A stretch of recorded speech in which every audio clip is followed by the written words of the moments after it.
السلام عليكم ورحمة الله تعالى وبركاته. الجزائر توجه صفعة جديدة لفرنسا وللغة الفرنسية في نفس الوقت.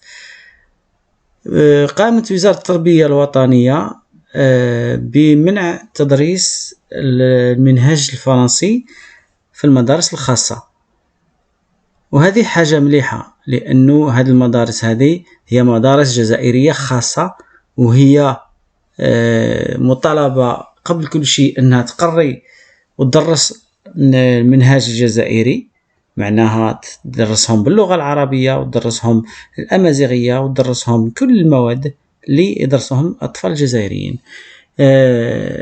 فعلا هي ضربة موجعة للوبي الفرنسي والفرنكوفوني والفرنكوفيلي في الجزائر، وفي نفس الوقت لأدوات فرنسا للتوغل في المجتمع الجزائري والضغط على الجزائر والأذرع ديالها. نعرفوا كيف أن اللغة الفرنسية هي أداة تأثير كبيرة في إفريقيا وفي كل الدول الإفريقية، خاصة نعرفوا الواقع الجزائري وفي دول أخرى مثل مالي والنيجر والسنغال وما أشبه لذلك.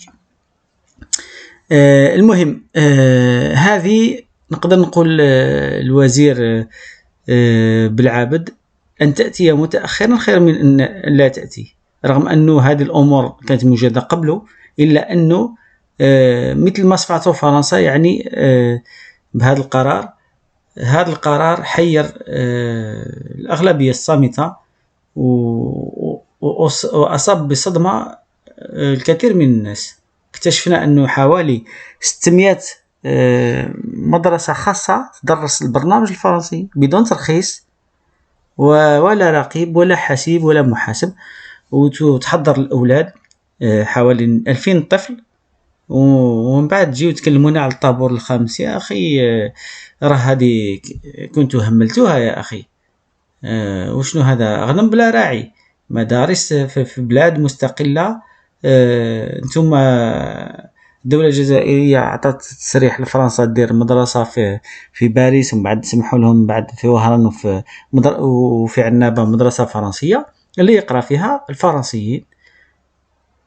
هذا واش نفهم أنا، الفرنسيين أو اللي حب يكون فرنسي، من بعد ما ينوب غير نفسه، يعني ما يلقاش القبول في الجزائر ولا في ما يلغ غير نفسه، هو راه فرنسي. أما أنه تدرس جزائريين وأنت يدرسون المنهج الفرنسي، معناها التاريخ الفرنسي والثقافة الفرنسية في الجزائر، فهذا يعني لا يقبله حتى عقل. أنا حبيت نحكي تاني على المغتربين كيف في أوروبا احنا ننتظر أن الجزائر تعمل نفس الشيء بالنسبة لنا، الشيء اللي كتعملوا فرنسا الفرنسيين في كل أنحاء العالم وخاصة في الجزائر. دونك هذا المقال تاع شروق كاين دونك يحكي على القرار، ويحكي أنه